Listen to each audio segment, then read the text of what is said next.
Baik, selamat sore teman-teman sekalian. Terima kasih sudah bergabung hari ini kita secara online. Kelas kita hari ini tentang pertemuan terakhir di mata kuliah komunikasi. Saya mengambil topik bagaimana nanti teman-teman mengembangkan diri, ya, personal branding sebagai kalian sebagai calon nutrisionis dan bagaimana nanti mengembangkan kemampuan berkomunikasi secara digital. Nah, kalian boleh tulis deh di kolom chat gitu ya. Silahkan ditulis di kolom chat. Saya akan melihat sebenarnya yang paling sering kalian bagikan di sosial media itu nomor 1 sampai nomor 8. Silahkan tuliskan angkanya 1 atau 2 atau 3 gitu. Yang paling sering dibagikan apa? Silahkan coba tuliskan di kolom chat. Silahkan jujur aja enggak apa-apa, nggak ada masalah. Buat Mbak Alicia, Anastasia, Bernadetta, Rahma, ya, gitu kan rame-rame. Silahkan tulis. Ale 1, Anastasia 3 atau apa gitu. Jadi biar saya bisa lihat gambaran kalau kalian lagi ikuti kuliah ini secara bareng-bareng, nggak masalah. Silahkan bisa ditulis nama gitu. Kalau yang bareng-bareng gitu ya, yang sedang sedang Zoom bareng-bareng, silahkan bisa ditulis nama biar bisa teridentifikasi. Oke, saya tidak akan menyebutkan nama ya, jadi apa yang kalian tulis tidak muncul di dalam rekaman saya, jadi saya akan menyebutkan angkanya saja, jadi tidak ada masalah. Sebutkan nama saja, yang tahu hanya kita saja di dalam forum ini. Beberapa nama sudah memposting nomor 4 ya, random post, kita nggak tahu ya random apa. Postingan apa di sosial media kalian masing-masing silahkan. Ada yang cerita sehari-hari gitu ya, oke. Ada juga selfie. Oke. Foto makanan. Tadi pagi makan apa? Tadi siang makan apa gitu ya. Silahkan di-post. Kemudian nomor 7, ada yang informasi olahraga bisa di-post juga. Tapi mayoritas memang nomor 1 sama nomor 4 ya. Jadi kalian selfie, eh, posting makanan, atau juga posting apapun random di sosial media yang kalian punya. Apapun itu silahkan. Oke, terima kasih Mbak-mbak sekalian. Nanti kalau ada tulisan lagi, silahkan kalian bisa post di kolom komentar. Saya hanya akan melihat bahwa mayoritas di teman-teman di 2022, angkatan 2022 ini ternyata paling sering itu memposting hal-hal random di sosial medianya. Selain itu mungkin selfie dan mungkin foto makanan, lagi email apa, di mana, oh ada restoran baru atau kafe baru, menu baru dan yang lain yang kalian post. Oke, terima kasih. Nah, itu kita simpan dulu. Kita akan masuk ke materi tentang komunikasi. Nah, ini ada informasi tentang eh, definisi dari komunikasi kesehatan. Apa sih komunikasi kesehatan? Ya, komunikasi kesehatan ya bagaimana kita mempromosikan informasi yang terkait dengan kesehatan, mulai dari kampanye kesehatan masyarakat, edukasi kesehatan antara saya misalnya sedang praktek di rumah sakit ya, saya akan memberikan informasi tentang edukasi penyakit tertentu, diet tertentu kepada pasien ataupun kepada keluarganya ataupun secara umum, jadi kepada halayak ramai. Harapannya mereka paling tidak bisa tahu informasi yang baru, kemudian mereka bisa paham, kemudian mereka bisa perlahan menerapkan di dalam kehidupan mereka sehari-hari. Dengan penerapan itu nanti derajat kesehatannya bisa naik gitu ya. Jadi itu adalah makna dari komunikasi kesehatan. Teman-teman sudah mempelajari ini dalam 4 atau 5 pertemuan sebelum hari ini. Nah, di dalam berkomunikasi kita butuh media. Di mata kuliah komunikasi, teman-teman diajak untuk eh, membuat media, maaf, baru membicarakan tentang media itu. Tetapi nanti di mata kuliah selanjutnya di semester 6, kalian akan masuk mata kuliah namanya pendidikan gizi. Di mata kuliah tersebut, teman-teman nanti akan diajak untuk bagaimana ya membuat media yang menarik. Kenapa?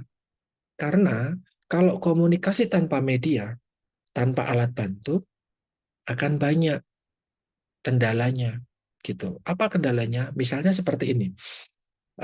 Kelas kita itu hanya dilangsungkan dengan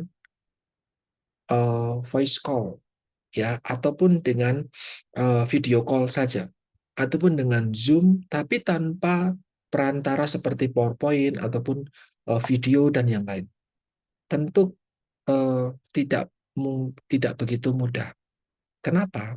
Karena bisa jadi kita menyampaikan sesuatu tetapi tidak bisa diterima dengan baik. Karena teman-teman jadi nggak tahu ini ngomongin apa ya dari tadi Pak Dian. Misalnya seperti itu. Seperti kalau misalnya saya matikan slide-nya. Ya, seperti kalau saya matikan slide-nya seperti ini. Jadi saya matikan slide-nya, kemudian sepanjang kelas saya hanya akan menyampaikan secara verbal langsung. Tanpa ada media sama sekali. Tentu teman-teman kalau mau mengikuti jadi berat. Kalau mau mengikuti jadi ini sudah sampai mana ya kita. Ini yang terjadi, maka ada media yang perlu disampaikan. Ada media yang perlu disiapkan. Untuk saat ini saya media yang saya gunakan adalah PowerPoint gitu. Ya. Jadi bisa jadi karena oh apa namanya mempermudah untuk penyampaian pesan.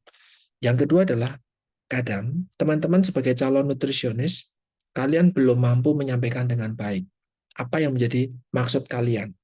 Kemarin, contoh-contoh menarik dari semester 6, ketika di mata kuliah pendidikan gizi ini ya, di semester ini, mereka saya minta untuk bikin program, silahkan bikin edukasi kesehatan atau eh, pendidikan kesehatan, forumnya terserah gitu ya.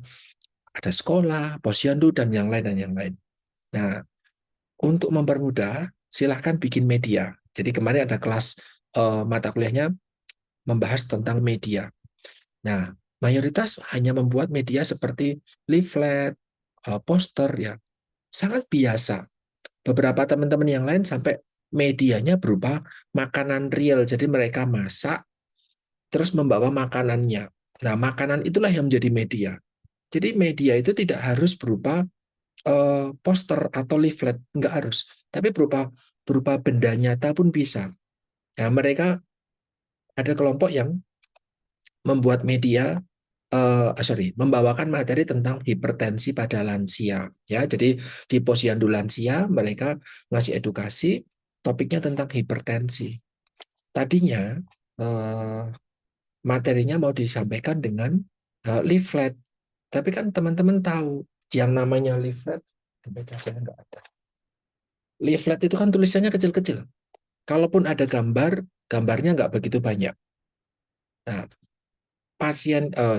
kliennya atau respondennya adalah lansia. Lansia nggak bawa kacamata, suasananya rame di posyandu lansia, baca leaflet, dengerin penjelasan. Tentu sudah nggak menarik lagi. Nah, saya ngomong, ketika mereka berkonsultasi, saya ngasih solusi. Solusinya gini, sudah medianya benda nyata saja. Kalau untuk orang hipertensi, mereka harus ngurangin apa kira-kira Mbak? Menurut kalian semester 4, orang hipertensi itu dietnya perlu ngurangin apa? Kira-kira menurut kalian apa? Natrium, Pak. Natrium. Simbah-simbah, selamat sore. Nah, teman simbah-simbah di sini, ya, tadi setelah diukur tensinya tinggi semua ya, mayoritas ya. Siapa yang tinggi? Oh, saya. Nah, simbah kalau mau tensinya turun, kurangin ya natrium. Kira-kira paham nggak, Mbak Clara? Kalau kamu sebagai lansia, saya meminta kamu untuk Simbah Clara, kurangi natrium ya, kurangi natrium ya, biar nggak tensinya nggak naik, biar besok tensinya bisa turun. Kira-kira kamu sebagai seorang lansia paham nggak? Enggak, Pak. Nggak tahu. Ya. Natrium itu apa? Gitu tuh. Kira-kira biar. Jadi ketika kita ngobrol sama lansia atau sama siapapun itu, jangan membuat asumsi bahwa mereka pasti paham sama omongan kita. Ini menjadi solusi kedua nih. Masalah yang kedua. pemahaman pasien ataupun klien itu belum tentu bagus. Kalau saya ngomong kepada teman-teman di sini, diet untuk orang hipertensi itu adalah pembatasan natrium salah satunya. Kalian paham? Tapi ketika kalian saya beri tugas, silakan ke lapangan. Saya di kelas ngasih informasi tentang diet untuk hipertensi, kalian ke lapangan untuk menyampaikan kembali informasi tentang diet hipertensi kepada lansia misalnya, ya jangan mentah-mentah. Ketika saya ngasih tahu kurangi natrium ya, kalian jangan ngomong ke lansia kurangi natrium. Tapi kira-kira apa? Yang bisa disampaikan apa? Apa? Bisa kasih contoh, Mbak Resi Diva? Apa? Mungkin diganti dengan kurangi penggunaan garam seperti itu. Kurangi penggunaan garam. Kalau Mbak Clara, si Mbak Clara kurangi ya penggunaan garam. Kalau makan, kalau masak, kalau nambahin garam, jangan banyak-banyak gitu. Mbak Clara kira-kira paham nggak? Lebih paham, Pak. Lebih paham. Oke, terima kasih Mbak Diva, Mbak Clara. Tapi apakah contoh yang akan disampaikan hanya garam atau ada yang lain? Tadi yang disampaikan sama Mbak Alesia, Mbak Anastasia, Bernadetta, Rahma, dan yang lain, kurangi natrium. Betul. Secara teori, betul. Tapi secara praktik, salah. Karena nggak semua orang paham tentang natrium. Mbak Resi sudah menyampaikan, kurangi garam. Oke, si Mbak Clara sudah paham. Tapi kira-kira ada lagi nggak yang lain? Boleh kasih contoh, Mbak Anjanik? Mau ngasih contoh?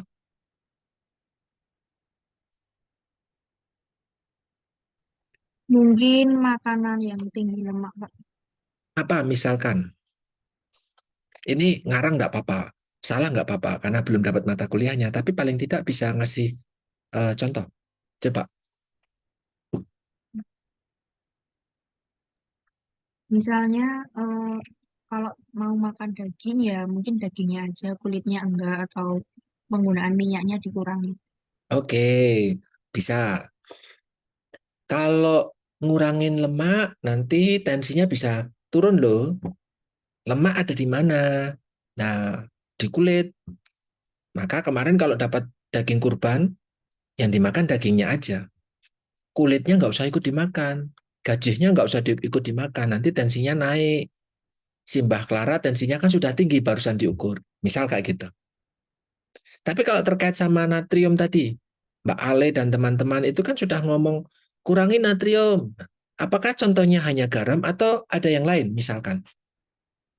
Teman-teman, silakan ada pendapat. Contohnya selain garam ada lagi nggak? Atau hanya garam? Mbak Mbak Elizabeth Sita, apa Mbak Sita? Ada nggak contoh selain garam?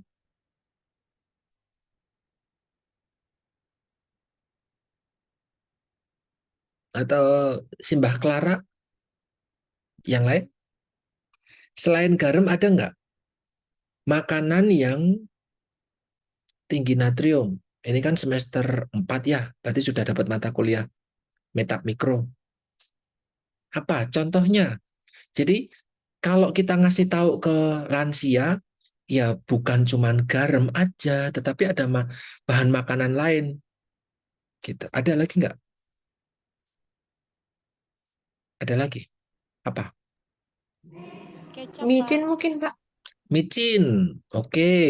Natriumnya vetsin itu lebih sedikit daripada garam. Tapi itu tetap mengandung natrium ya, mononatrium glutamat ya, tapi dia lebih rendah tapi tidak apa-apa. Itu sebagai contoh juga. Ada lagi? Ada lagi? Kecap. Kecap ya. Kecap itu selain walaupun rasanya manis, kecap manis atau kecap asin ya, dia natriumnya tetap banyak. Itu yang banyak nggak disadari sama masyarakat ya. Oh, walaupun rasanya manis tapi ternyata natriumnya banyak. Jadi yang dikurangi bukan garam, tidak selalu garam. Karena garam itu nanti asosiasinya adalah makanan yang asin. Padahal yang mengandung natrium itu nggak cuma garam. Ya, termasuk kecap tadi, betul. Ada lagi, dua lagi deh, boleh. Ada lagi, contohnya apa? Selain garam, kecap, vetsin, ada lagi apa? Makanan laut, Pak. Makanan laut, berarti ikan laut gitu, atau gimana? Seafood, Pak. Seafood, oke. Seafoodnya nanti pilih-pilih ya. Kalau beberapa ikan itu malah diperbolehkan ya. Tetapi kalau misalnya kayak kerang, udang ya, itu natriumnya ya nggak begitu banyak sih sebenarnya. Tapi kalau untuk lansia sedikit bermasalah nanti pada bukan natrium tapi purin yang bikin asam urat. Oke, selain itu ada lagi nggak? Yang paling sering di rumah tangga, di keluarga kalian, di dapur kalian, baik kos ataupun asrama ataupun rumah bareng orang tua, kemungkinan besar ada. Apa kira-kira? Ternyata itu tinggi loh natriumnya. Mie instan. Oke, oh, ada. Oke, Mbak Dini, Mbak Karisa, dan tadi yang menyampaikan juga secara verbal, mie instan. Mie instan itu kalau kalian buka bungkusnya, bagian belakang itu, dibalik, ada informasi nilai gizi. Natriumnya itu beberapa merek tertentu bisa sampai 2000 miligram, 3000 miligram, bahkan yang ada tulisannya Korea, ya ada huruf Koreanya, itu bisa sampai 4000 miligram. Ya, padahal batas asupan natrium yang dihancurkan itu hanya sekitar 2400 sampai 2500 miligram sehari. Lebih dari itu berisiko. Nah, kemarin teman-teman semester 6 itu saya minta silahkan bikin media. Pakai ini aja, bikin benda nyatanya. Jadi mereka ke lansia bawa mie instan, bawa kecap, bawa vetsin, bawa garam, bawa roti tawar, ya roti tawar, roti manis, bawa apalagi kemarin itu sarden, sosis, gitu. Masyarakat secara umum tidak menyadari bahwa ternyata yang tinggi natrium bagi orang-orang dengan hipertensi itu bukan cuman garam, bukan cuman ikan asin, bukan cuman telur asin, ya, yang asin-asin. Ternyata nggak selalu harus itu. Mereka banyak bertanya pada akhirnya ketika saya meminta silakan presentasikan laporan kalian. Mereka banyak yang menyampaikan, kok bisa kecap mengandung natrium tinggi? Kok bisa sosis mengandung natrium yang tinggi? Dari mana? Kan nggak asin. Gitu. Akhirnya mereka menjawab, karena diproduksinya dengan garam. Kecap itu produksi utamanya dengan garam. Roti, sosis, nugget, makanan-makanan yang dikemas ya, itu semuanya diawetkan dengan natrium apa namanya? Natrium ada beberapa pengawet yang berbasis natrium, natrium benzoat dan yang lain, natrium propionat dan yang lain.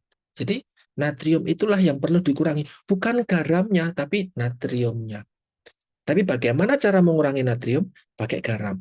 So, ketika pemahaman pasien kurang, daya terimanya kurang, terus kemudian mungkin edukasinya tingkat pendidikannya juga kurang ya, tidak selalu kita ketemu orang yang paham.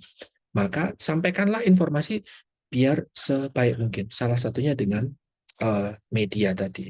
Dan ketika kita nggak pinter ngomong, ya paling nggak kita bawa media untuk bisa membantu biar kita bisa tahu habis ini ngomongin apa ya, cara ngomonginnya bagaimana ya. Ya, dengan media itu bisa digunakan. Dua contoh di atas. Yang pertama ini kegiatan edukasi. Ya, respondennya rame-rame. Ada media di sini, lembar bolak-balik. Ya, digunakan oleh mbak-mbak edukator ini. Kemudian di sini juga pakai lembar bolak-balik, ada gambarnya. Dipakai oleh mbak-mbak edukator di sini untuk menjelaskan kepada respon apa kepada klien. Ya, kalau ini konseling, kalau ini adalah edukasi karena dia private. Oke, itu kemarin sudah kita diskusikan. Nah, di sini ada banyak sekali fungsi media, teman-teman nanti bisa dibaca biar tidak selalu verbal, tapi ada gambar. Jadi teman-teman melihat gambar, melihat video, melihat pakai suara mungkin ya, pakai pakai ada audio visualnya gitu. Saya nggak bisa ngajar kalian lewat ketemuan secara langsung, tetapi sekarang dengan Zoom ada keterbatasan. Teman-teman ini Mbak tadi ada beberapa yang ngechat saya, oh maaf saya belum bisa ikut kuliah Mbak Dea. Ya enggak apa-apa, tapi nanti bisa ditonton lagi rekamannya. Jadi ada keterbatasan waktu, keterbatasan ruang, kita nggak ketemu tapi informasi tetap tersampaikan dengan baik.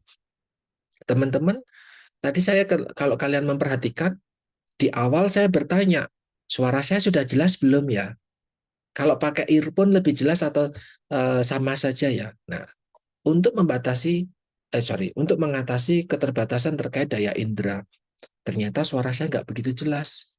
Tapi ketika pakai earphone, ketika pakai rekaman akan lebih mudah didengar. Jadi teman-teman bisa lebih paham. Kalau ada gambar, kalau ada suara, kalau ada video, mungkin ada musik tertentu dan yang lain, bisa jadi teman-teman lebih semangat kalau buat ikut kuliah daripada saya cuma ngomong di depan tanpa media apapun gitu misalkan. Ya.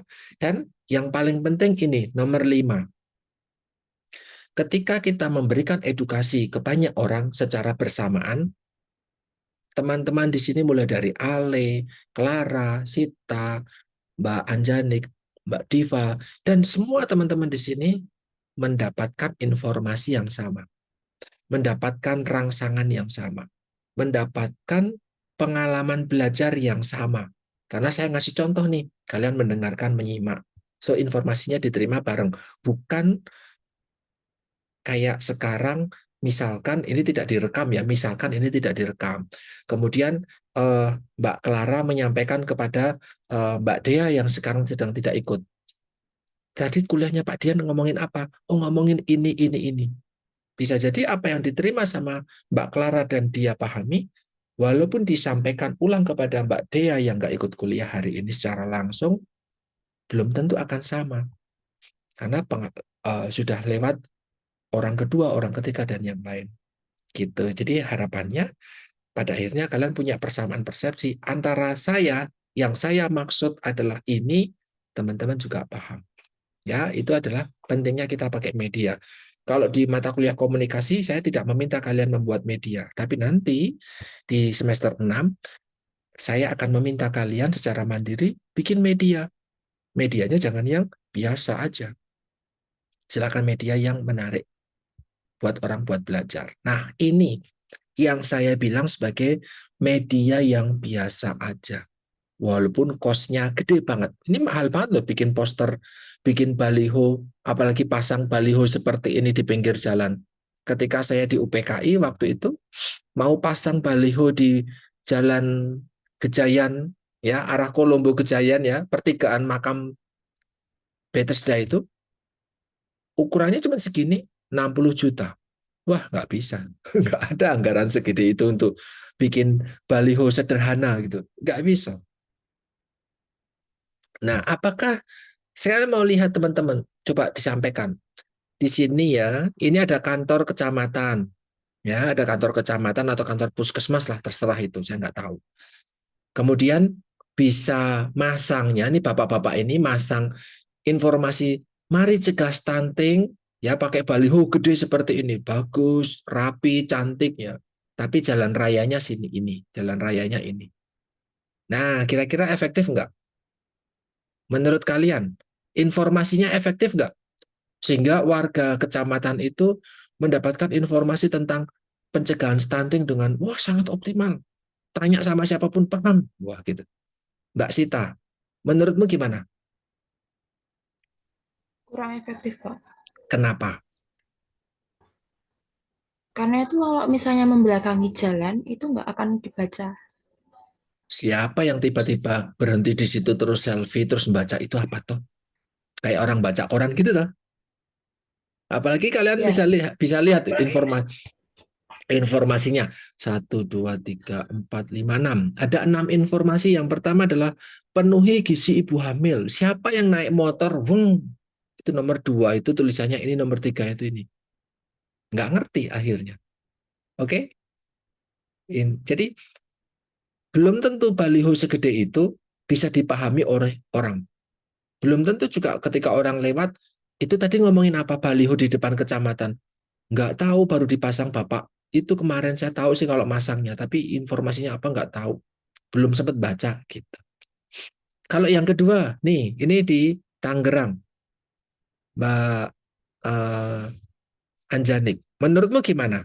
Ini di pinggir jalan, gede. Bahkan ada foto ibu hamil dengan suaminya. Wah, ada foto bupatinya juga nih di sini, atau wali kotanya. Menurutmu bagaimana informasi tentang HPK, 1000 HPK ini? Efektif atau enggak? Menurutmu? Menurut saya kurang sih Pak, soalnya walaupun besar, mungkin orang tuh kalau lihat cuman sekilas saja kalau di Nah, jalan. iya, malah cuman lihat, oh itu gambarnya Bu Wali Kota, gitu doang. Tuh. Informasinya apa? Ya nggak tahu. Yang penting ada Ibu Wali Kotanya. Itu tipikal orang di kita, pejabat di kita. Baliho gede-gede, yang utama dan di depan adalah pejabatnya. Siapa? Ya silakan. Yang jadi pejabat siapa? Pak polisi, Pak tentara, bupati, Pak Sultan, atau siapapun itu. Pak Jokowi bahkan. Info apa fotonya paling gede, nanti tulisannya kecil-kecil atau mungkin nggak begitu jelas. Padahal yang dipentingkan bukan foto mereka sebenarnya di dalam konteks informasi kesehatannya, tapi informasi-informasinya. Kalau di sini minimal pemeriksaan kehamilan 4 kali, makan beraneka ragam, minum tablet tambah darah dan yang lain. Nah, teman-teman semuanya, di sini ada kalian kalau di beberapa pertemuan terakhir ada yang namanya kerucut pengalaman dari Edgar Dale. Ya, kalau kalian hanya membaca, kalian hanya mendengar, informasi yang bisa kalian ingat cuma 20%. Apalagi ini membaca. Nggak ada videonya, nggak ada suaranya, cuma dibaca. Itu kalian cuma ingat 10%. Sama seperti kalau kelas kalian, saya minta hanya untuk, ini ada PPT, dibaca aja ya nanti ya. Silakan nanti dibaca aja. Nanti kapan-kapan kalau kita ketemu, teman-teman bisa tanya ke saya langsung. Kalian cuma modal baca, ya cuma 10%. Tapi kalau kalian setidaknya ya di sini saya diskusikan nih ya terlibat dalam diskusi. Oh, saya juga pakai presentasi. Nah, teman-teman juga kemarin saya simulasikan atau untuk anak semester 6 saya suruh melibatkan mereka untuk praktikal. Silakan praktekkan ke lapangan. Alhasil untuk kelas semester 6 saya nggak ngasih kuliah.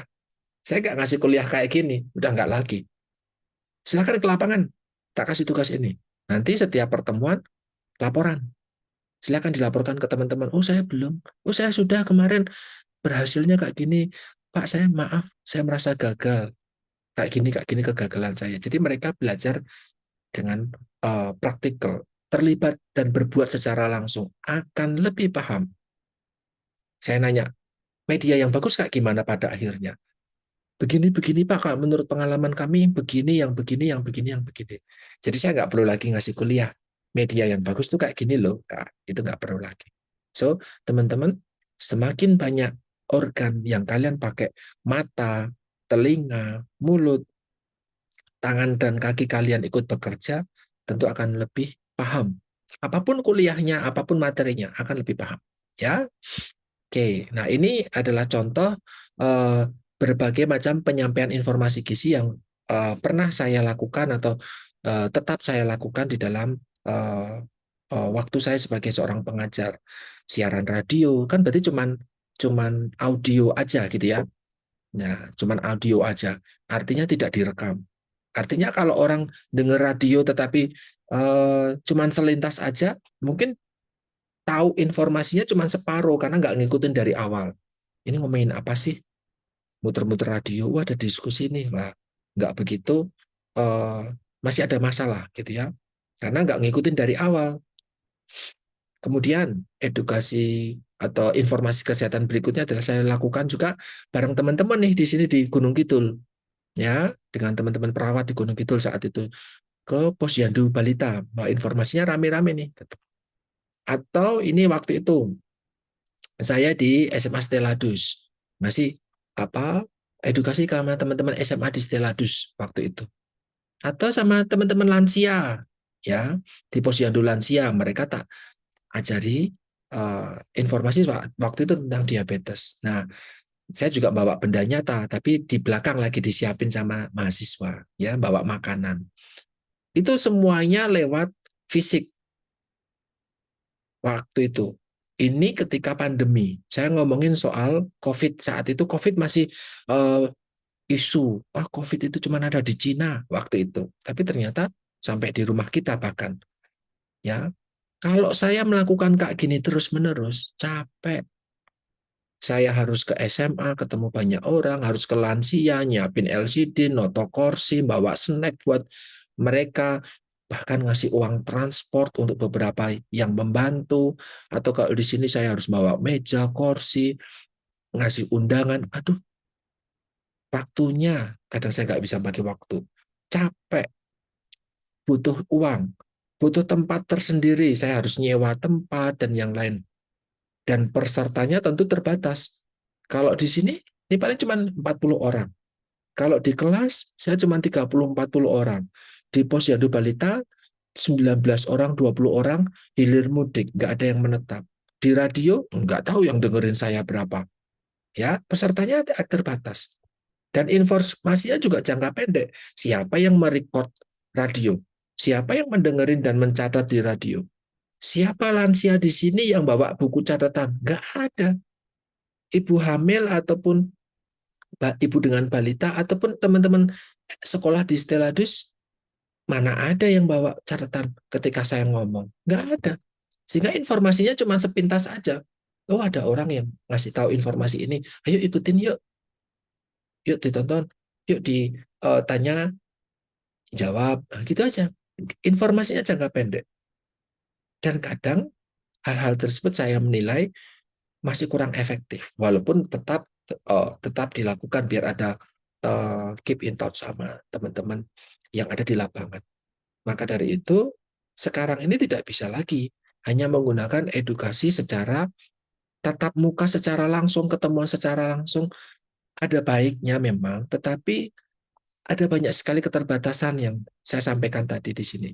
Sehingga informasi-informasi pendidikan kesehatan, bentuk komunikasinya sekarang ini tidak bisa hanya lewat audio atau lewat ketemuan secara langsung. Sekarang dikenalkan dengan digital.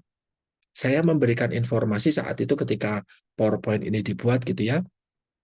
Ketika COVID saat itu, waktu itu boleh nggak sih sebenarnya orang COVID itu harus minum vitamin C sampai vitamin C 1000 mg dan yang lain dikonsumsi luar biasa banyak sampai suplemen-suplemen habis semua di apotek saat itu. Ya, saya memberikan edukasi sederhana banget waktu itu. Tapi ternyata puluhan ribu orang mengikuti dan membagikan itu secara langsung dalam waktu yang sangat singkat. Informasi-informasi tentang COVID, tentang vitamin dan yang lain. Termasuk kuliah kita sejak 2019 sampai sekarang 2024, setiap kuliah saya akan posting di YouTube. Jadi semua orang akan mendapatkan informasi, bisa ditonton lagi, didengarkan lagi. Jadi informasinya jangka panjang. Siapapun bisa menonton, mendengarkan, membaca gitu. Jadi itu yang akhirnya dilakukan. Kalau dulu dari Kementerian Kesehatan juga hanya bermodalkan leaflet. Jadi kemana-mana pakainya leaflet. Ya kamu kalau mau silahkan ke puskesmas, ke rumah sakit, nanti ambil leaflet. Ambil leaflet buat apa? Ya buat informasi pencegahan penyakit, layanan gizi, bla bla bla bla bla. Tapi sekarang Kementerian Kesehatan itu mereka menerbitkan e-poster. Mereka menerbitkan aneka macam materi-materi di media sosial. Kalau kalian memfollow akun-akunnya WHO, Dinkes, bahkan Puskesmas, mereka rutin itu posting-posting seperti ini, di mana sebelumnya hanya berupa cetak. Ya, jadi sekarang ini memang dari Kementerian Kesehatan pun sudah semakin mengarah bahwa Nggak bisa hanya dengan ketemuan secara langsung atau bermodal yang dicetak. Harus ada yang bermain dengan internet. Ya, ini saya contoh nih. Waktu mau memberikan vaksinasi untuk anak saya. Ya, saya waktu itu masih pertama-tamanya saya tinggal di Godean. Oh, puskesmas saya sebelumnya di Depok nih. Kalau ngasih imunisasi sebelumnya saya di Purworejo ataupun di Panti Rapih, Rumah Sakit Panti Rapih. Sekarang jauh dari tempat-tempat tersebut. Ini gimana ya? Mau ke puskesmas, oh ini sudah sore saya pulang kerja, puskesmas saya tutup. Mau tanya sama siapa ya? Saya ternyata buka aja Instagramnya. Ternyata puskesmas Moyudan punya Instagram. Nah, dibuka di sini. Oh, ada informasi imunisasi loh buat anak. Saya jadi terbantu dong. Nggak perlu lagi ke sana, nggak perlu lagi tanya. Sudah ada informasi di situ. Dan ternyata kalau kita lihat di sini, tidak cuma informasi tentang imunisasi anak yang diberikan oleh Puskesmas Moyudan, tentang cuci tangan pakai sabun, vaksinasi booster yang saat itu sedang dicari begitu banyak orang, tentang ibu dan anak, aneka macam vaksin, gitu, dan informasi-informasi yang lain. Sehingga sekarang akan mempermudah. Yang namanya komunikasi tidak hanya dengan ketemuan secara langsung, semuanya dengan digital. Yang jadi masalah adalah kalau kita sebagai orang kekinian, ya teman-teman, kekinian ini semuanya masih mengandalkan harus ketemu, harus ngobrol, harus ke lokasi. Itu yang jadi masalah. Kenapa? Ya belum tentu.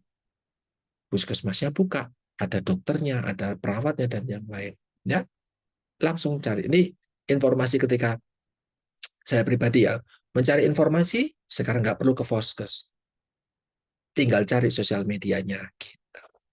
Saya yakin teman-teman sudah terbiasa, tetapi mungkin tidak menyadari bahwa sekarang pergerakan informasi sudah luar biasa besar. Nah, tapi ini yang jadi masalah.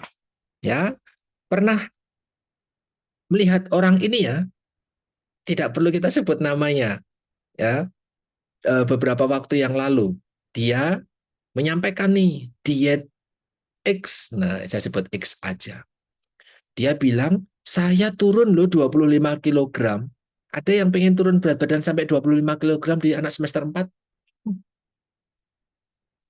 Mbak Clara enggak usah, nanti jadinya berat badannya minus.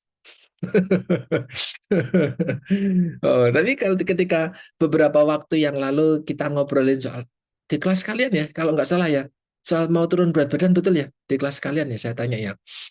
Saya lupa nih, Mbak Sita betul ya salah satunya waktu itu pengen turun berat badan ya. Iya, Pak. Nah, nggak apa-apa, cuma ambil contoh. Di sini, kalau kamu ngikutin diet ini, bisa loh sampai turun 25 kilogram. Menurutmu Mbak, ketika dapat informasi ini di sosial media, wah, artis ini bisa turun 25 kilogram. Kamu kayaknya kalau nggak salah pengen turun 14 sampai 12 sampai 14 kilogram. Dapatlah ini. Bisalah pakai ini. Menurutmu bagaimana? Kamu sebagai orang awam, apakah akan tertarik mengikuti hal serupa? Sangat tertarik. Cuman 4 bulan loh. Dalam 4 bulan, nggak ada 1 tahun, sudah bisa turun sampai 25 kilogram. Kamu hanya minta separuhnya aja, berarti 2 bulan turun nih. Ya, 2 bulan berarti Agustus. Wah, besok Agustus, besok Juni, Agustus upacara bendera, sudah berat badannya turun, bajunya sudah lebih ideal nih, bisa gitu. Tapi kalian lihat deh di situ, metode yang bisa menurunkan berat badan yang dia kelola.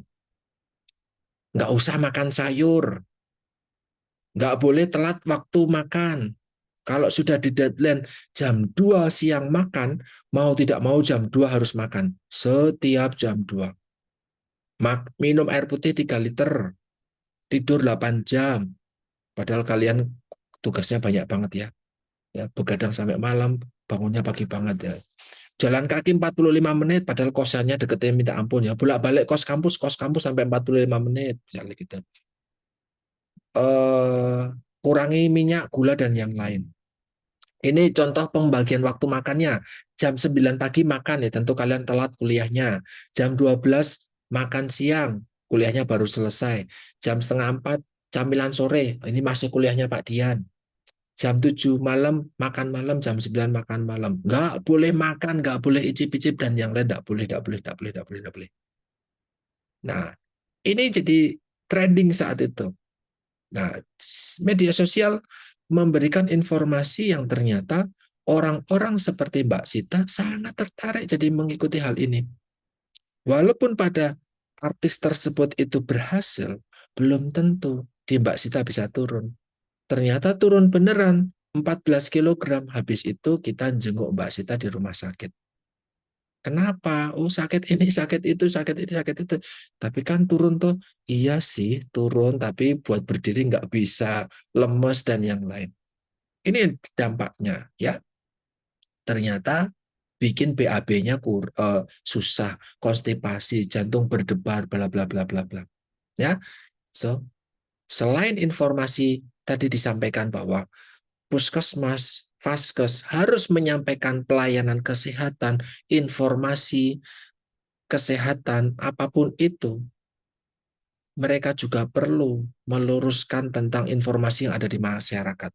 Karena ternyata sosial media juga memiliki pisau yang bermata dua. Yang satu bermanfaat, yang satu hati-hati, yang kayak gini perlu diperhatikan betul nih gitu. Apalagi pemberian praktik pemberian makan untuk bayi dan anak. Salah satu artis kemarin ada baby led weaning. Kalau kalian mengikuti, harusnya menurut informasi, menurut yang kita pahami, kan bayi baru disapih usia berapa? Harapannya, anjurannya bayi bayi disapih usia berapa?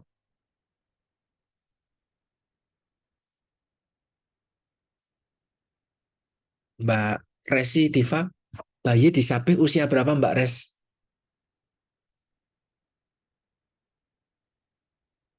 Waduh, ini belum pada punya bayi soalnya.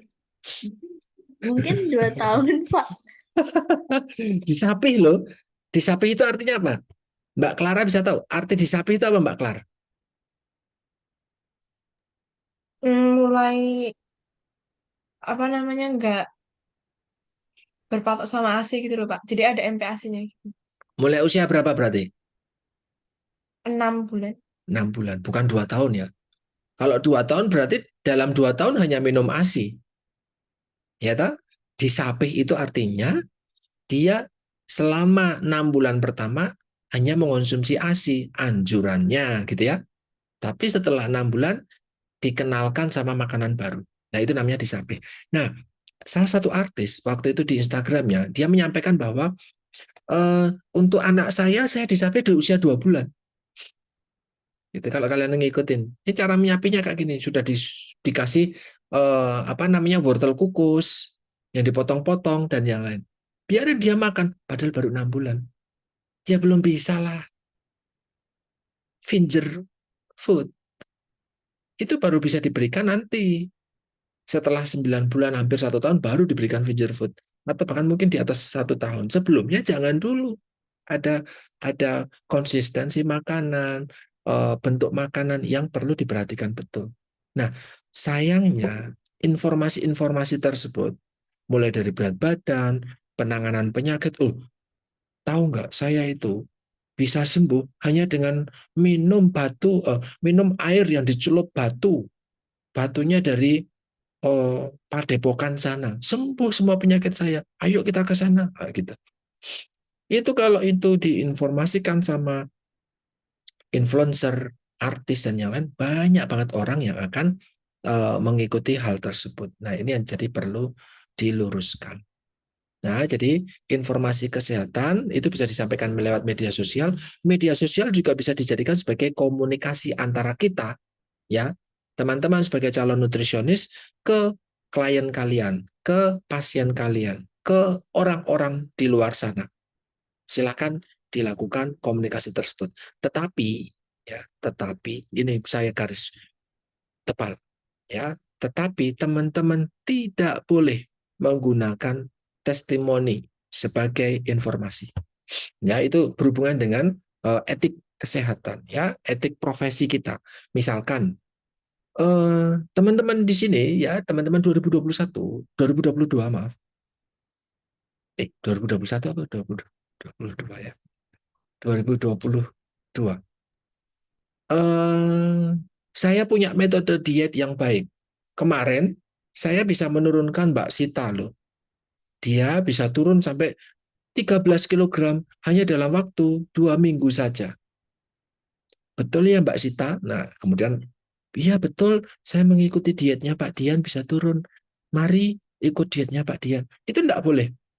Ya, teman-teman tenaga gizi enggak boleh menyampaikan testimoni sebagai informasi kesehatan. Ya, itu perlu diperhatikan. Jadi kalau kalian mendapatkan iklan, saya berhasil turun sekian, penyakit saya sembuh, misalnya di klinik tong-tong. Wah, gitu kalau dulu ya, sudah dipotong ya waktu itu kliniknya. Bisa sembuh semua penyakit. Nah, ini perlu perhatian, itu jelas salah. Dan itu menyalahi etik. Ya, ini contohnya.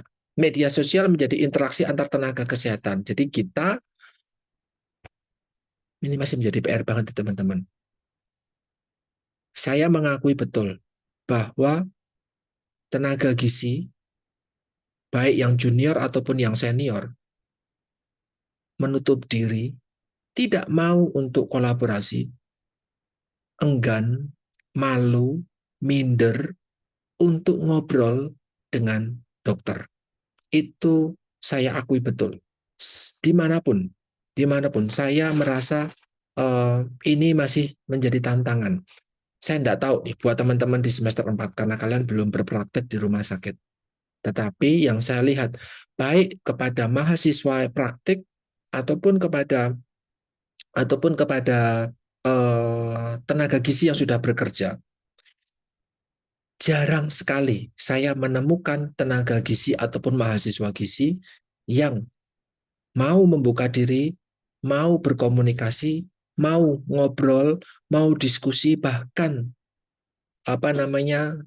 terlibat secara langsung untuk berkomunikasi khususnya dengan dokter.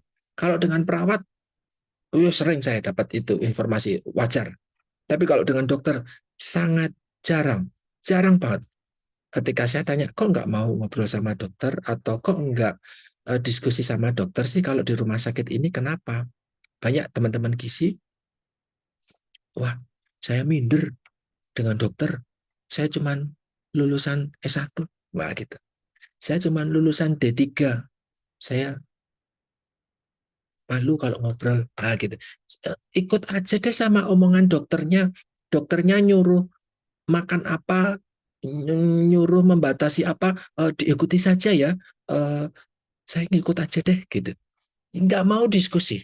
Itu jadi PR banget dari sejak saya menjadi mahasiswa sampai hari ini saya profesi ambil kuliah lagi, saya menemukan fakta itu di teman-teman. Nggak mau. Padahal penting Pak ya.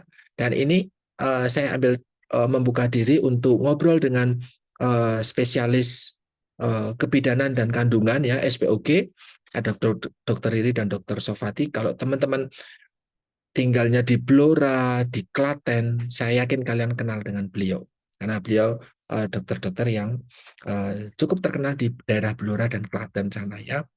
Nah, ngobrol diskusi tentang kesuburan wanita, ngobrol diskusi tentang ibu hamil beberapa waktu yang lalu ya.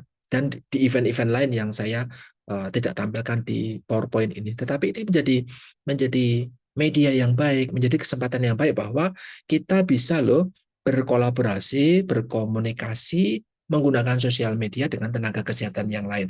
Saya share ilmu saya sebagai seorang dietitian, sebagai seorang tenaga gizi, mereka share informasi dan pengalaman mereka sebagai seorang dokter kandungan dan kebidanan. Gitu ya. Jadi ini penting. Semoga teman-teman nanti ketika praktek di rumah sakit semester 7, kalian tidak malu untuk tanya sama koas, untuk komunikasi sama koas, komunikasi sama residen, komunikasi sama DPJP, komunikasi sama perawat, ya. Jangan malu. Selama kita memang niatnya bertanya, berdiskusi. No, saya mengajak teman-teman untuk tidak minder, ya.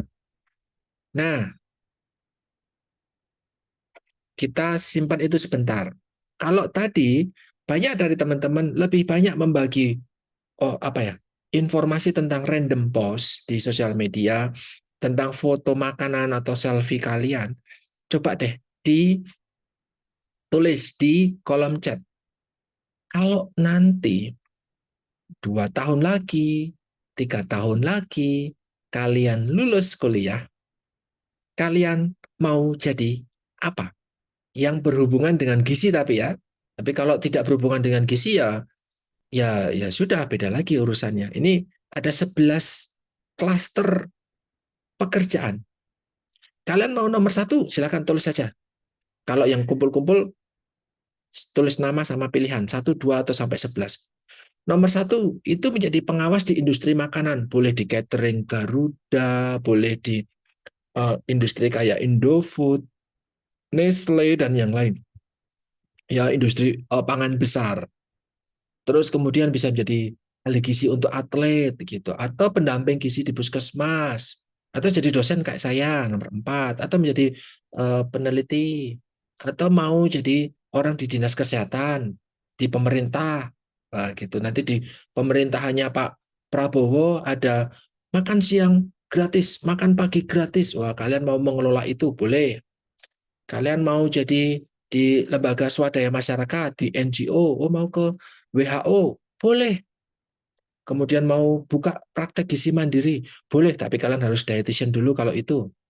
Kalian mau bikin catering, kayak Kanita, mau jadi saingannya Kanita, boleh. Gitu ya. Kalian mau tenaga gizi di rumah sakit, di klinik, di puskesmas, boleh. Mau jadi influencer, ya, pegangannya handphone, terus bikin konten, podcast, dan yang lain, boleh. Ya, in case pilihannya 11 itu, kalian mau pilih jadi seperti apa nanti? Coba jawab dengan sejujurnya. Kira-kira. Tapi kalau Pak, saya mau jadi ibu rumah tangga aja. Ya boleh sih, tetapi tidak ada jawaban itu di sini. Nah, ibu rumah tangga yang apa, nyambi apa? Nah, silakan. Boleh, silakan.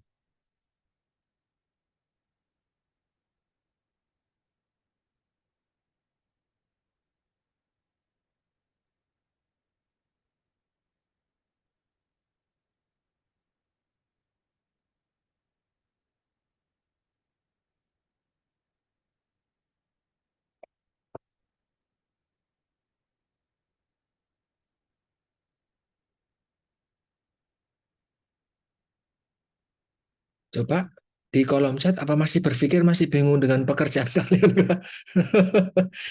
Ya nggak apa-apa. Masih semester 4 kok sudah dipikir, sudah suruh mikir pekerjaan Pak. Itu. Ya nggak apa-apa, namanya juga anak TK aja ditanya cita-citamu apa kok gitu.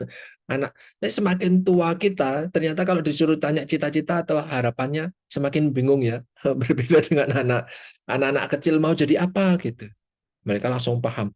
Jadi guru, jadi kapal laut, kalau di Twitter, jadi kapal laut, jadi dokter, jadi TNI, ya, atau jadi apa, terserah. Tetapi kalau semakin gede, semakin susah untuk menentukan pilihan hidup. Ya nantilah Pak, tergantung suami, ya gitu ya. Di sini kan cewek semua di sini ya. Oke, ada yang pengen jadi supervisor di industri pangan, good ones ya. Lulusan gizi yang jadi dari stikes yang jadi industri pangan itu belum ada kayaknya. Belum ada. Di NGO ada satu, Mbak Maria jadi nomor 1 juga. Oke, Mbak Dini jadi influencer. Mbak Karisa mau jadi tenaga gizi di puskesmas. Oke, kalau di mayoritas alumni gizi, memang jadi tenaga di rumah sakit banyak ya, banyak. Kalau cuma 10 ada. Di puskesmas 1 yang ada. Nomor 9, nomor 1, nomor 9. Oh, catering. Oke, menjadi entrepreneur ya, bikin risol. Risol bukan yang mayo, gitu, jualan. Boleh. Ya, teman-teman silakan nanti tulis, suster mau jadi pengelola catering, nggak jadi suster ya, jadi ya. Boleh nggak suster jualan gitu. Di susteran nyambi jualan risol mayo gitu, boleh nggak? Saya nggak tahu deh. Ya, tapi boleh-boleh aja ya mengembangkan catering, Kak. Teman-teman di Siantikara, setahu saya susternya mereka bikin aneka macam jajamuan gitu ya. Dan itu menurut saya hebat. Ya, apapun mimpi kalian ya, peluangnya besar ya. Ini paling tidak saya hanya membuat list 11, tapi di luar itu banyak banget sebenarnya. Ya, kita move dulu. Teman-teman, terima kasih sudah menuliskan harapan kalian mau jadi apa. Nah, Ya, mayoritas jadi tenaga gizi ataupun jadi pengelola entrepreneur di makanan. Boleh. Kita simpan ini dulu. Ini ketika beberapa waktu lalu saya dan teman-teman membuka Google Form, saya sampaikan ke lulusan sarjana gizi ke seluruh Indonesia. Ya, ada 1.200-an yang merespon dan ternyata mayoritas adalah menjadi tenaga gizi di puskesmas ataupun rumah sakit. Sisanya mereka baru fresh grade, jadi belum bekerja. Di bawahnya ada yang lanjut kuliah, ada yang freelance, ada yang jadi dosen. Ternyata yang mengembangkan makanan dikit banget ya, pengusaha. Ya, kemudian yang menjadi konsultan, bekerja di rumah tadi misalnya pengembangan makanan tadi ataupun digital marketer ya, influencer dan yang lain, sangat sedikit teman-teman sekalian. Nah, ini fakta ya, yang ngisi hanya gizi saja waktu itu. Dan dari 1.200 orang sekitar itu, ternyata mayoritas adalah mereka-mereka yang lahir di usia sekarang ini mungkin ya 20-an ya sampai 30-an gitu ya, 20 sampai 30-an tahun ya. Jadi ini seusia dengan saya dan di bawahnya adalah yang seusia sama kalian ya. Di bawahnya lagi generasi senior-senior saya gitu ya, yang ikut mengisi juga. Ya, ini kelompok peserta surveinya saat itu. Kalian bisa melihat ini ternyata orang-orang di Indonesia, SGZ di Indonesia, mereka mayoritas bekerja di rumah sakit ataupun puskesmas dan di tempat-tempat yang lain. Ya, ini adalah hasil survei kami waktu itu. Ya, cuman untuk informasi untuk kalian. Nah, saya tanya waktu itu, yang kolom ini dulu ya, yang kolom ini dulu, yang kotak ini dulu. Saya tanya sama mereka lewat pertanyaan di dalam Google Form.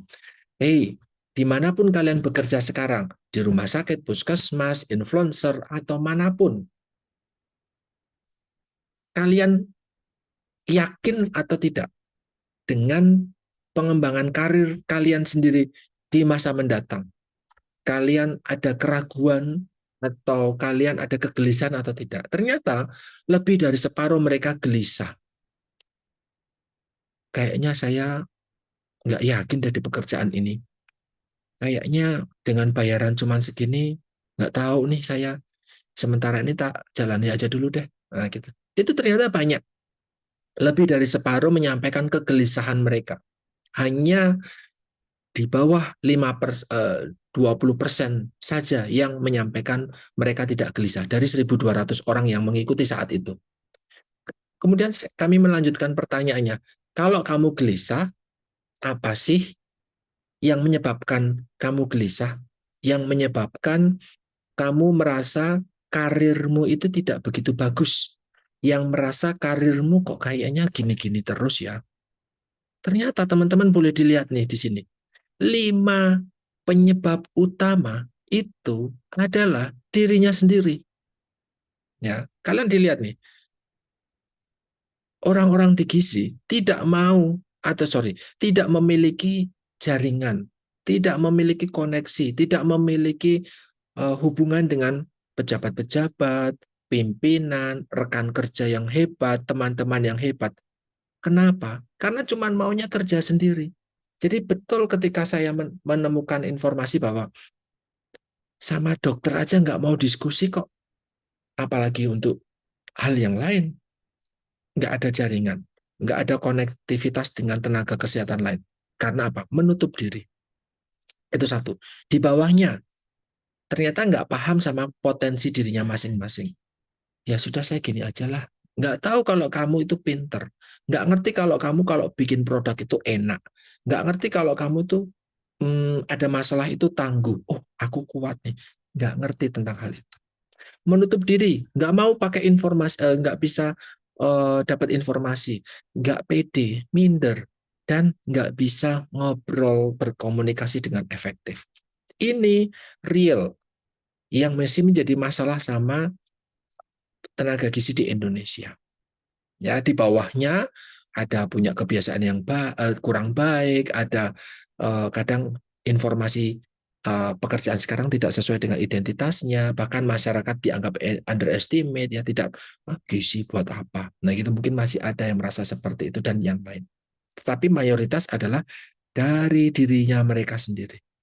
Ya, saya harap teman-teman tidak atau bisa memahami ini sehingga tidak sampai kondisi seperti ini di masa mendatang. Kita simpan itu lagi. Saya menyampaikan informasi dari Januari 2024, ini adalah yang dilakukan di survei di Indonesia. Apa sih yang dilakukan oleh orang ketika menggunakan internet di anak usia SMA lulus, ya 16 tahun ke atas sampai usia lansia. Paling banyak menggunakan internet untuk mendapatkan informasi. Jadi sekarang kalau mau kemana-mana tidak bertanya, permisi Mbak, kalau jalan ke Kaliurang itu mana ya? Gitu. Nggak ada. Semuanya mending tanyanya ke Google Map, mending tanyanya ke Google. Atau tadi siang nih, ketika saya tanya nih sama teman-teman dietitian yang sedang praktek sama saya, ini real ya, walaupun nggak ada buktinya ya, tapi ini real. Saya tanya gini, kamu tahu nggak sih caranya untuk mengolah data ini gitu, mengolah informasi ini menjadi kayak gini gitu, terkait sama gizi di instalasi gizi saat itu. Tadi saya tanya gitu ya. Oh iya Mas, nanti saya tak tanya, saya cari informasi di TikTok gitu. Nah, di TikTok. Saya main TikTok, tetapi tidak intens mereka di TikTok. Nggak nyari di Google. TikTok aja Mas, TikTok itu memberikan informasi dengan lebih detail daripada YouTube ataupun di Google. TikTok aja sekarang saya lebih, kalau mau nyari-nyari sesuatu di TikTok Mas. Dia cari cara membeli baju scrub untuk praktek gizi. Itu nyarinya di TikTok, bukan di Google, bukan tanya orang gizi secara langsung bahkan, tapi di TikTok. Oh gitu, ya Pak. Sekarang saya hidupnya di TikTok. Oh gitu. Internet itu menjadi tempat menemukan informasi yang utama sekarang untuk generasi sekarang. Di bawahnya ya berhubungan dengan orang lain, bahkan mencari ide baru sekarang dengan browsing. Ya ini survei lagi di Indonesia. Saya yakin teman-teman kurang lebih akan sama alasannya ketika saya tanya, gunakan untuk apa internet selama ini? Google, Explorer, dan yang lain digunakan untuk apa? Ya, mayoritas untuk mencari informasi. Nah, kalau mau mencari informasi, kita tidak bisa lepas dari sekarang ini yang disebut dengan informasi disruptif, ya, di mana ada hal yang tadinya nggak ada. Tadinya ketika saya kuliah, teman-teman ya, ketika saya kuliah atau ketika saya SMA beberapa waktu yang lalu, ketika saya harus mencari informasi, saya hampir tidak pernah pakai internet. Di semester 1 sampai 3 saat itu saya masih ingat, kalau mau cari informasi saya ke perpustakaan di FKU Undip. Saya naik ke perpustakaan, saya tanya sama pegawainya, Mas, buku ini ada enggak? Itulah sebabnya kalau teman-teman mampir ke ruangan saya di ruang dosen, kalian bisa lihat satu lemari isinya buku. Itulah buku saya ketika di S1. Ya, jadi oleh-oleh saya dari Undip adalah satu lemari buku. Ya, saya lulus S1 dengan membawa satu lemari penuh buku yang sekarang masih ada di ruangan saya. Itu buku di S1 saya semua. Ya, karena saat itu kalau mau cari informasi ya pakai buku. Tapi karena bukunya cuma ada satu, dipakai untuk satu kelas, ya waktu itu kami harus memfotokopi atau membeli buku tersebut, kopian buku tersebut atau order buku tersebut, sehingga saat itu kami harus dengan buku. Sekarang tidak perlu itu lagi. Sekarang carinya langsung aja di internet, ada nggak sih edisi e-booknya? Sekarang ada nggak sih? Langsung aja jawabannya bisa jadi mungkin ada di TikTok atau di YouTube memberikan informasi secara verbal. Nah, so ada cara-cara baru yang menggantikan cara-cara lama dengan sangat drastis. Itulah era disruptif. Ya, sehingga ketika ada informasi kayak gitu, teman-teman sebagai seorang tenaga gizi, calon tenaga gizi mau menyambut era disruptif itu dengan apa? Kalau kalian perhatikan, era disruptif itu semua akan lebih cepat, lebih hemat, akan lebih akurat, bahkan lebih cerdas. ya, karena tidak perlu lagi membaca buku, ini benar atau enggak dan yang lain. Nah, sekarang sudah sangat cepat. Nah, sebagai seorang gizi yang harus dipenuhi sama teman-teman, apa sih hard skill itu? Satu, makan teman-teman berpraktik, praktik PSG, praktik nanti ada praktik diet, praktik komunikasi, praktik pendidikan, bla bla bla bla bla, praktik kuliner dan yang lain. Ada dua hal yang paling penting menurut saya untuk teman-teman gizi, tidak tergantikan oleh tenaga kesehatan lain. Kalau praktek masak, teman-teman kalah sama orang boga. Kalau praktek PSG, kalian kalah sama perawat. Ya, walaupun PSG penilaian status gizi, tapi yang melakukan PSG di rumah sakit adalah perawat. Kalian bisa jadi kalah sama mereka. Ya, tapi kalian tidak boleh kalah untuk dua hal. Yang pertama adalah NCP, Nutrition Care Process, atau asuhan gizi, proses asuhan gizi itu hanya boleh dimiliki oleh kalian, tenaga kesehatan lain tidak bisa punya. Yang kedua adalah MNT, Medical Nutrition Therapy atau terapi gizi medis. Dokter pun tidak bisa, perawat tidak bisa apalagi. Jadi teman-teman harus punya skill ini ya. Dan ini nanti akan diajarkan NCP ini di kuliah saya di semester 6. Mata kuliahnya namanya asuhan gizi. Dan MNT nanti kalian akan saya bimbing bareng di semester 7 di mata kuliah dietetik. Tidak tergantikan. Tetapi teman-teman harus kuasai itu. Bagaimana kuasai itu tapi di era disruptif. So, kalian belajar untuk komunikasi yang efektif, membagi waktu, bekerja secara tim, belajar berpikir kritis dan adaptif. Ya, itu yang menjadi tipikal nanti teman-teman ke depan. Susah nggak? Banget. Tetapi bisa. Ya, just to know aja karena kalian masih semester 4, nanti akan berjalannya waktu, kalian akan diajak ke situ. Nah, kemudian bicara tentang personal branding. Apa itu personal branding? Ya di era disruptif ini kalian mau nggak mau harus jualan. Kalau kalian lulus, apalagi tadi yang minta menjadi influencer ya. Kalau kalian lulus terus masih bingung, saya mau bekerja di mana ya? Saya nggak tahu. Ya sudah, mulai dari sekarang. Kalau teman-teman suka era digital dan mau tidak mau harus menyambut era digital itu, siaplah. Karena kalau kalian masih pakai cara lama, nanti deh daftar PNS, nantilah daftar di koran atau di internet atau di Twitter, mungkin ada informasi lowongan pekerjaan, baru kalian daftar atau mencoba untuk itu, kalian akan kalah sama teman-teman yang sudah bisa memasarkan dirinya di era disrupsi ini dengan lebih baik. Ya, nah di sini saya mencoba mengenalkan teman-teman yang tentu kalian sudah lebih paham daripada saya ya. Belajar tentang Nietzsche. Nietzsche itu apa? Bagaimana Nietzsche kalian? Apa yang menjadi kekhasan dari kalian ketika bermain sosmed? Kalau tadi di awal pertemuan ini saya tanya, yang paling sering kalian bagikan di sosmed apa? Random post. Oke, tidak salah. Tetapi itulah Nietzsche-mu. Apa? Ya kamu orang yang random. Orang akan memfollow kamu, orang akan mengetahui bahwa oh Mbak Clara itu mahasiswa gizi loh. Kok tahu? Ya dia teman saya. Tapi kalau yang kamu tahu tentang Mbak Clara apa? Ya nggak tahu, ya cuman teman saya mahasiswa gizi doang sih. Tapi tentang dia nggak ngerti. Iya, itu terjadi karena niche yang kalian lakukan di sosial media apapun itu random post tentang selfie. Oh, Mbak itu yang suka selfie setiap hari, setiap pagi pasti posting selfie. Yang dikenal selfie-nya. Oh, posting makanan. Oh iya, itu yang sering makanan toh. Oh, pantesan sekarang jadi food blogger.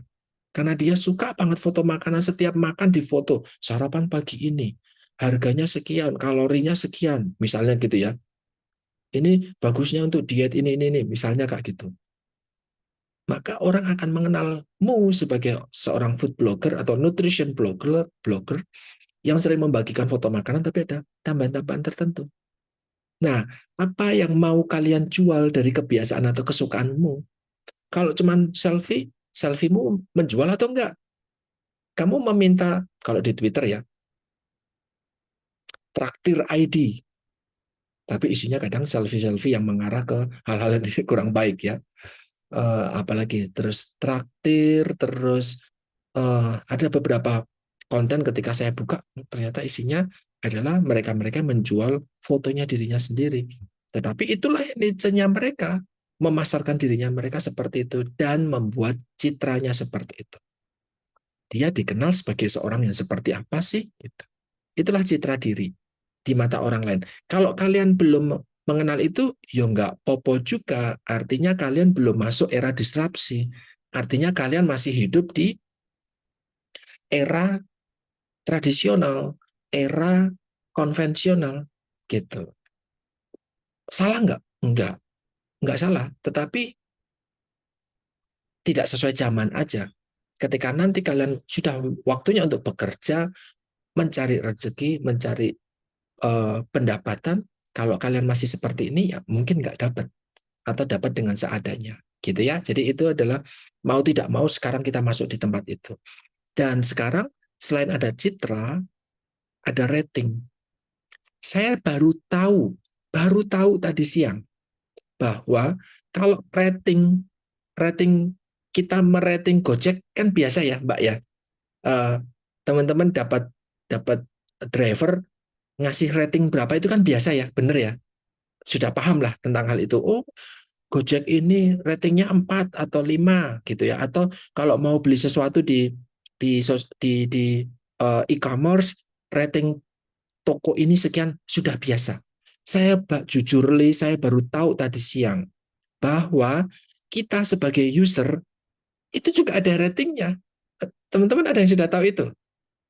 Kalau kalian sebagai pengguna Gojek atau pengguna Grab gitu ya, itu ternyata kalian sebagai pelanggan itu punya rating loh. Jadi kalau kalau driver menangkap permintaan kalian, mereka akan melihat dulu, Mbak Clara ini ratingnya berapa? Oh 5, ambil gitu. Mbak Mbak Sita ini ratingnya berapa? 1. Komentar-komentar teman-teman saya apa nih? Pelit, suka telat, mintanya dianterin ke kali orang tapi ternyata minta belok-belok ke sana sini gitu. Bawaannya banyak gitu. Cerewet selama di perjalanan, jiwit-jiwit punggung saya misalnya gitu. Sehingga dikasih rating 1 nih sama driver-driver. Maka saya sebagai driver ketika dapat orderan dari Mbak Sita akan lihat 1, enggak deh. Maaf ya Mbak, saya sedang BAB.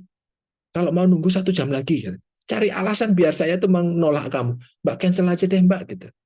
Ya, jadi sebagai pelanggan ternyata ada ratingnya dan saya baru tahu tadi siang.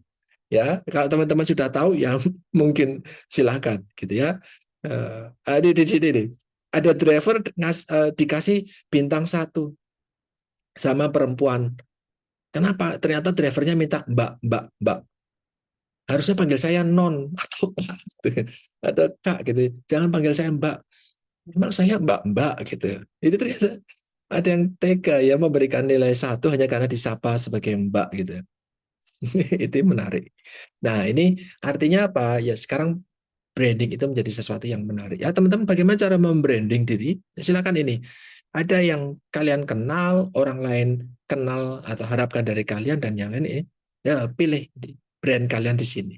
Ya, nanti bisa dilihat lebih lanjut. Nah, bagaimana cara menemukan branding kalian? Ya, mau tidak mau teman-teman perlu mengenal diri kalian masing-masing. Mana yang menjadi potensi kalian bagus di mana, kurang di mana, ya. Pakai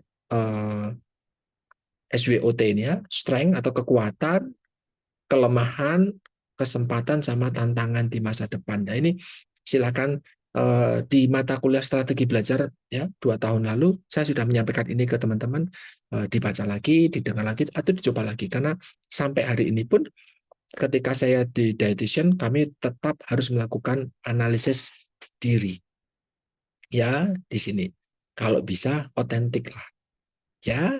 Kemudian di era branding ini silakan bikin personal branding statement kalian sehingga teman-teman, followers atau siapapun itu tahu. Tapi saya tidak mewajibkan ini ketika kalian menggunakan sosmed memang ya itu cuma untuk random post. terserah kalian. Boleh-boleh aja, tidak harus sama dengan saya atau siapapun itu. Boleh-boleh, terserah mau posting apapun, terserah. Tetapi kalau kalian mau memanfaatkan branding kalian dengan baik untuk mendapatkan rezeki yang lebih banyak di masa depan, ya bikinlah statement branding kalian. Kalau contohnya ya, saya di sini membuat akun Instagram saya menjadi akun profesional dan saya memilih nutrisionis di sini. Ya, dan orang ketika siapa sih Dian? Ya udah buka Instagramnya aja. Nanti di sini mereka akan tahu, oh ternyata saya dosen loh di Stikes Panterape, oh ternyata saya dietitian loh, oh ternyata saya representatif dari Erasmus Uni Eropa, oh ternyata saya suka membagikan informasi gizi, ya walaupun di Instagram saya sekarang sedang off jauh banget, tapi kalau di Twitter saya masih setiap hari satu jurnal, ya kalau membuka di Twitter saya rajin membagikan jurnal, so orang-orang akan apa namanya mengenal saya sebagai seorang seperti ini, atau seperti di Bu Rita Ramayulis, siapa tuh? Oh dia memilih membranding dirinya sebagai public figure, di mana saya ataupun Rahel Paul membranding dirinya sebagai nutrisionis. Apa yang mau dilakukan? Oh, Bu Rita itu penulis produktif. Oh, Rahel itu dia membagikan informasi makanan yang simple, menu-menu resep dan yang lain. Sehingga orang akan memfollow. Nah, kalau orang akan memfollow, rezekinya datang dari situ. Ya. Nah, bagaimana? Walaupun sosial media itu sekarang menjadi kehidupan sehari-hari kita, teman-teman saya harapkan kalian masih manusia yang offline. Eksplorasilah juga di dunia nyata. Jadi bekerjalah di dunia nyata sambil tetap memperhatikan bahwa sekarang sudah eranya bermain dengan sosial media. Tapi yang berikutnya adalah tidak butuh validasi netizen. Tujuan utama kalian silahkan promosikan diri, bagikan informasi diri, bagikan informasi kesehatan. Kalau tidak harus kesehatan kok, kalian suka kosmetik, silahkan bagikan informasi kosmetik. Karena teman saya di dietitian, dia suka banget tentang kosmetik. Jadi setiap hari mereview kosmetik. Salah? Enggak, rezekinya dari situ kok. Boleh-boleh aja. Gitu ya. Nah, sampai terjadi opini publik. Informasi apa tentang dirimu yang dikenal secara umum. Dan stop untuk membandingkan diri kalian dengan orang lain. Wah, saya kalau ngeposting yang nge-like cuma dikit, wah saya sedih, saya merasa nggak laku. Sedangkan dia pinter aja enggak, sekali posting posting rambut aja yang nge-like banyaknya minta ampun. Ah, ini apa nih? Nah, gitu. Itu menjadi hal yang sering ditemui. Iri, terus kemudian jadi minder, jadi nggak mau posting lagi, nggak mau berkarya lagi. Ya, silakan bisa pertahankan identitas yang menurut kamu cocok gitu ya, tapi tidak harus tampilkan yang baik, apa adanya aja. Kalau saya, karena kalau harus meminta harus baik, orang memaksa kamu harus tampil bagus terus, dan itu mungkin enggak. Tadi saya menyampaikan Nietzsche. Nietzsche itu apa? Nietzsche itu topik, nuansa, hal yang kalian unik dari diri kalian. Bagaimana cara memilihnya? Coba, mana yang menjadi topik yang kamu ikuti, yang paling sering kamu atau paling suka, atau kamu paling interest di situ apa? Dan yang lain, itu Nietzsche-nya. Saya itu niche-nya ada 2. Harusnya cuma 1, tapi saya masih belum bisa memilih ya. Saya pribadi belum bisa memilih niche dengan baik karena saya masih 2. Yang pertama, niche saya adalah informasi tentang diet untuk penyakit, ya khususnya diabetes. Orang kenal saya ketika mau menjadi pemateri ataupun memberikan webinar, nggak jauh tentang diet untuk penyakit khususnya diabetes. Jadi orang sudah kenal saya tentang diet diabetes. Tapi saya juga masih dikenal sebagai orang yang diet untuk turun berat badan. Jadi kalau di Instagram dikenalnya untuk berat badan, kalau di Twitter dikenalnya untuk diet untuk penyakit khususnya diabetes dan jantung. Nah, ini masih menjadi 2 niche yang harusnya saya bisa lebih fokus di mana sih gitu. Kenapa saya suka itu? Karena kompetisinya dikit. Kenapa? Karena mayoritas sarjana gizi di Indonesia atau tenaga gizi di Indonesia lebih suka informasi-informasi yang umum. nggak suka bicara tentang diet. Kenapa? Susah. Banyak orang minder duluan ketika ngomong gizi klinik. Lebih suka gizi masyarakat atau bahkan mungkin pangan gitu ya. Lebih suka. Tapi itu nggak salah ya. Saya mengambil mana yang minimal kompetitif. Saya lebih suka, lebih puas ketika ngomongin soal diet. Senang aja. Dan ternyata lebih potensial loh untuk dijadikan sebagai AdSense atau diuangkan. Karena orang bisa atau mau bayar berapapun untuk bicara tentang diet. Dan sekarang bicara tentang diet menjadi kebutuhan umum. Ya, permintaannya gede banget. Orang-orang seperti Mbak Sita dan yang lain ini kalau kamu tahu, mau nggak ikut diet saya? 100.000 deh sekali pertemuan, tapi saya bisa memberikan jaminan kamu turun berat badan. Misal kayak gitu, misal. Maka teman-teman akan ikut gitu ya. Dan itu saya bagikan secara rutin sehingga saya dikenalnya untuk itu. Nah, silahkan teman-teman cari gaya kalian masing-masing. Kalau sekarang mungkin belum, ya nggak apa-apa. Mungkin masih mencari jati diri kalian, tetapi nanti bersiaplah. Semua tenaga gizi khususnya akan berkompetisi lewat media, khususnya media sosial. Nah, pesan saya untuk menutup kelas hari ini, internet dan medsos itu bawa materi manfaat yang luar biasa banyak dan ke depan akan mempermudah praktek kalian di mana sebelumnya itu belum terjadi. Dan menggunakan media sosial ataupun internet kalian bisa mengupdate informasi kalian pun bisa dijadikan sebagai media komunikasi bersama pasien ataupun tenaga kesehatan yang lain. Tapi hati-hati di sosial media dan internet masih banyak sampai hari ini informasi dan gerakan-gerakan atau ajakan-ajakan yang kurang sesuai dengan kaidah yang baik dan benar ya. Teman-teman bisa melakukan check and recheck dulu dan memperbaiki kalau ada hoax atau informasi di situ. Itu yang bisa saya sampaikan teman-teman tentang topik hari ini mengenai personal branding dan komunikasi secara digital. Barangkali ada yang mau ditanyakan? Ada yang mau disampaikan? Sudah cukup? Oke. Kalau memang sudah cukup, saya cukupkan pertemuan hari ini. Ini pertemuan terakhir ya Mbak ya. Pertemuan ke-14. Silakan nanti dipersiapkan. Kalau ada tugas-tugas yang belum dikumpulkan, silakan bisa dikumpulkan. Kalau ada pekerjaan yang belum, silakan dilakukan dan prepare untuk minggu depan mungkin.